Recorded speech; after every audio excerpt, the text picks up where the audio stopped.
মঙ্গলবার নবনীতা মানে আমার এক বান্ধবী আমাকে আর জয়শ্রীদিকে অনেকগুলো কাঁচা আম দিয়েছে। তো সেই আমগুলো আজ করছি কাল করছি করে কোনো কিছু করতেই পারছিলাম না। কি করব সেই নিয়ে আমার ভাবতে ভাবতে দুদিন লেগে গেল। একদিন ভাবলাম যে তেল বানাবো, আম তেল, একদিন ভাবলাম যে কাঁচা আমের আচার বানাবো, একদিন ভাবলাম যে আম ফলি মানে যেটা ওই যে শুকিয়ে গোটা বছর রাখা যায় সেটা করব। কি করব ভাবতে ভাবতে শেষমেশ মা বলছে যে আগে তো একটু কাঁচা আমের তেল তো বানা, তারপরে যা বানাবি বানাবি। তো সত্যি আমগুলোকে কাটতে গিয়ে দেখি যে আমগুলোর ভেতরে ভালোই মোটা আটি হয়ে গেছে। মানে কাঁচা আমের তেল বানাতে গেলে ভেতরের আটিটা হয়ে গেলে না যা মানে কেমন একটা হয়। তো যাই হোক, মা যখন বলল বানাতে, তো সবকটা আমের বানাচ্ছি না, 3টে আমের বানাবো। তো ফার্স্টেই আমগুলোকে আমি কেটে নুন হলুদ মাখিয়ে রোদে একদিনের জন্য শুকোতে দেব। তারপর মেন প্রসেসটা কালকের হবে। আবার সব আমের আবার আটিগুলো শক্তও হয়নি, কিছুটা নরমও ছিল। তো অনেক কষ্টে লড়াই করে তো আমগুলোকে পিস পিস করলাম, কোনোটা তো একটু এবড়োখেবড়ো হয়ে গেছে। তো যাই হোক, এরপরে আমগুলোকে আমি কাটার আগেই ভালো করে ধুয়ে নিয়েছিলাম।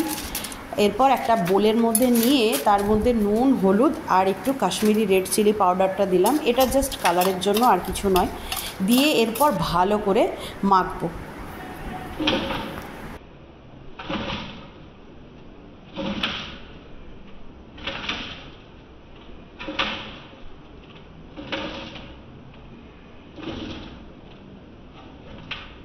মাখা হয়ে যাওয়ার পরে আমি একটা স্টিলের থালা নিয়ে নিলাম।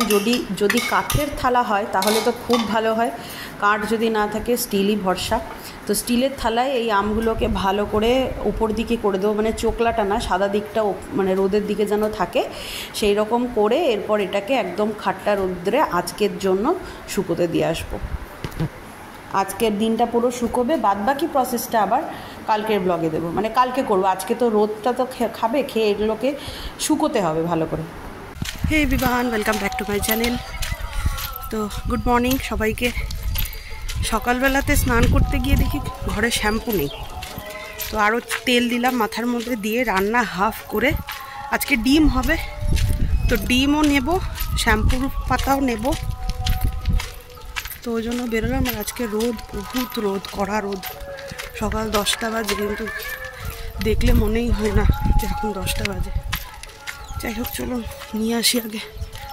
আর যা ঠান্ডা আমার লেগেছে, এই ঠান্ডা যে কবে আমার পেছন ছাড়বে আমি জানি না। হাতে মাত্র আর 2 দিন, এখনও লাগেজ গোছানো কমপ্লিট হয়নি। ও কোথায় যাচ্ছি সেটাই তো আপনাদেরকে বলা হয়নি, বলবো আজকেই বলবো। আপাতত ডিম আর শ্যাম্পুটা নিয়ে আসি, কারণ মাও স্নান করতে যাবে, শ্যাম্পুর জন্য মাও স্নান করতে যেতে পারছে না। শ্যাম্পু ক্লিনিক প্লাস 10 পাতা। দোকানে এসে আরেক ঝামেলা বললাম, প্যান্টিন নেই, ট্রেসমে নেই, কিছু নাই। শেষমেশ অগত্যা ক্লিনিক প্লাসই নিতে হলো। 10 টাকার পেঁয়াজ আর যা যা দরকার ছিল সেগুলো সবই পেয়েছি। আর সিরামটাও পেলাম না। 5 টাকার শুকনো আর পাড়ার দোকানে আর কি আর পাবো। রান্না আমার হয়ে গেছে। আজকে ডাল হবে 2 রকমের। ডাল মাখা করব, আর এটা হচ্ছে আম ডাল মার জন্য, মার আর অলির আম ডাল, মা আর অলি খাবে হলো। ডিম সেদ্ধ করে একটু হালকা মশলা দিয়ে, মানে জাস্ট আদা আর একটা পেঁয়াজ, আদা বলছি রসুন, 2 কোয়া রসুন, 2টো কাঁচা লঙ্কা আর একটা পেঁয়াজ দিয়ে জাস্ট একটুখানি গামাখা টাইপের করে দিয়েছি এখানে। এটাও হয়ে গেছে। আর কড়াইতে আমি এখানে তেল দিয়ে দিয়েছি। এরপরে আমি ডিমগুলোকে ছেড়ে দেবো। দিয়ে দিলাম অল্প একটু নুন। আজকে ডিমের পোস্ত করব, ডিম পোস্ত। তো তার জন্য ফার্স্টে ডিমগুলোকে ভুজিয়া করে নেব। শুকনো শুকনো খাবার খাবো আজকে আমি আর মিস্টার দাস। ডিম পোস্ত, এখানে ডাল মাখবো। রোজ একঘেয়ে টক ডাল, একঘেয়ে না খেতে আর ভালো লাগছে না।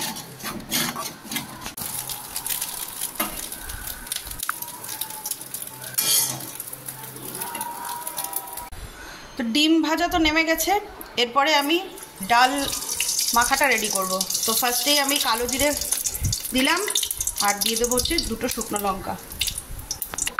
আর হ্যাঁ বলে দিই, এটার মধ্যে আমি কুচি কুচি করে 2 কোয়া রসুন দিয়েছিলাম, আপনারা চাইলে আপনারাও দিতে পারেন, এতে টেস্টটা ভালো হয়, রসুনের গন্ধটা, রসুনের ফ্লেভারটা ভালো আসে। তো এদিকে শুকনো লঙ্কা ভাজা হয়ে গেছে, এরপরে আমি পেঁয়াজ পেঁয়াজ রসুন, গোটা রসুন আর গোটা কাঁচা লঙ্কা, এগুলো সব ভেজে নেব।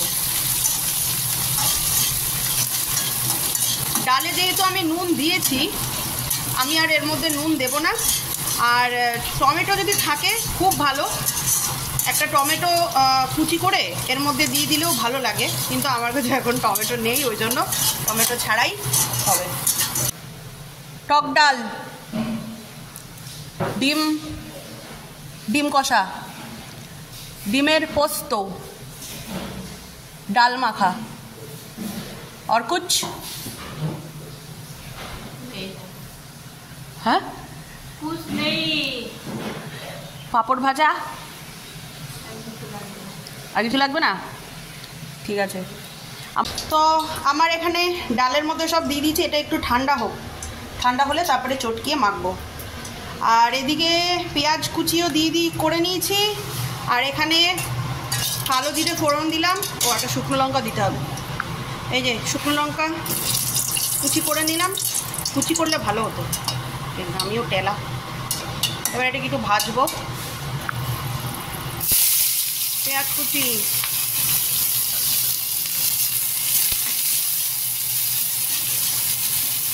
কুচিটাকে ভাজবো।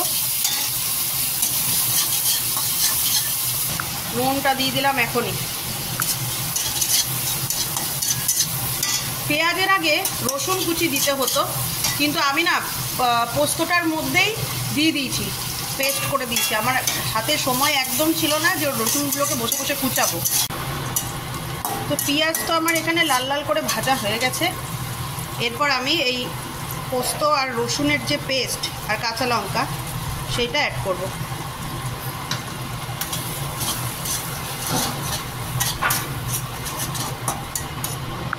নুন তো আগেই দিয়ে দিয়েছি, দিয়ে দিলাম হলুদ। আমি যখন একা খাই না তখন আমি হলুদও দিই না, কিন্তু আজকে বাড়ির সবাই খাবে বলছে, আর একটু দিলাম হালকা করে লঙ্কার গুঁড়ো।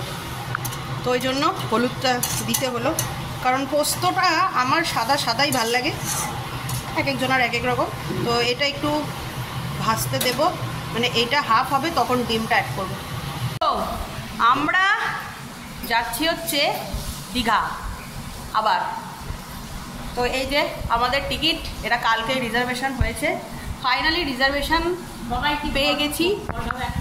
হ্যাঁ হ্যাঁ হ্যাঁ, সব একসাথেই পেয়েছে। 2টো সিট শুধু অন্য বগিতে হয়েছে, ওটা অ্যাডজাস্ট করে নিতে বলবো। তো যাই হোক, এই সোমবার দিনকে হাওড়াতে যে দুপুরের কি ওটা কামরূপ না কি একটা এক্সপ্রেস আছে না, ভুলে গেলাম, যা বাবা, তাম্রলিপ্ত এক্সপ্রেস তো সকালে, করমণ্ডল, কান্ডারি এক্সপ্রেস, কামরূপ করমণ্ডল সব দূরপাল্লার ট্রেনগুলোর নাম বলে দিচ্ছি। কান্ডারি এক্সপ্রেস, ওইটাতে দুপুরবেলাতে আমাদের রিজার্ভেশন হয়েছে। প্রথমে ইচ্ছে ছিল অন্ডাল থেকেই যাওয়ার, অন্ডাল থেকে শনিবার রাতের ট্রেন ছিল, কিন্তু শনি রবি দীঘাতে ভোট আছে, ওই জন্য ওই 2 দিন বাদ দিয়ে করা হলো। তো সোমবার যাচ্ছি, মঙ্গলবার থেকে বুধবার দিনকে ব্যাক করবো। এই হচ্ছে আমাদের প্ল্যান, মানে একদিনের জন্য ছোটোখাটো ট্যুর করা হচ্ছে। হঠাৎ করেই সাডেন প্ল্যান হয়েছে। তো দিদিভাই ওদিক থেকে ছুটির অ্যাপ্লিকেশান দিয়ে দিয়েছে, দিদিভাইয়ের হয়ে গেছে, মিস্টার দাস এখনও ছুটির পাইনি। আমাদের ইচ্ছা আছে যদি ছুটি পেয়ে যাই তাহলে রবিবার দিনকে দিদিভাইয়ের বাড়িতে ল্যান্ড করব রাত্রিবেলা, আর যদি না হয় তাহলে ওই সোমবার দিনই ভোর বেরোতে হবে। তো এই যে এটা ফুটে হাফ হয়ে গেছে, এই সময়টাতেই এই ডিমের ঝুড়োগুলো অ্যাড করব। বাটি চাচাই না, আমি খাবো। এবার এটাকে একদম শুকিয়ে ফেলবো, আর নামানোর আগে অবশ্যই সর্ষের তেল দিয়ে দিতে হবে, দিয়ে নামাতে হবে। Good evening everyone.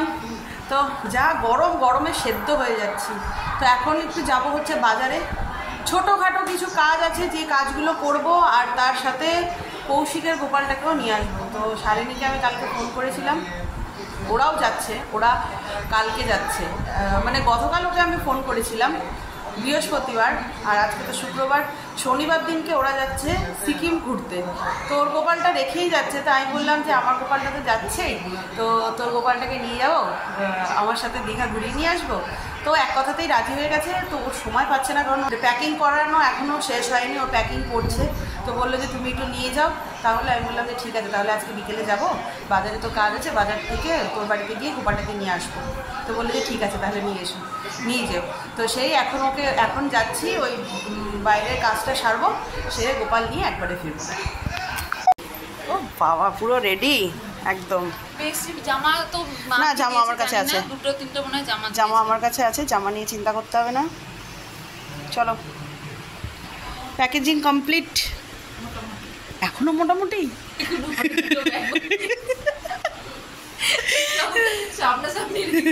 সাবধানে যেও, ভালো করে ঘুরে এসো, আমরাও সাবধানে যাও। চলো, বন্ধ হবে না।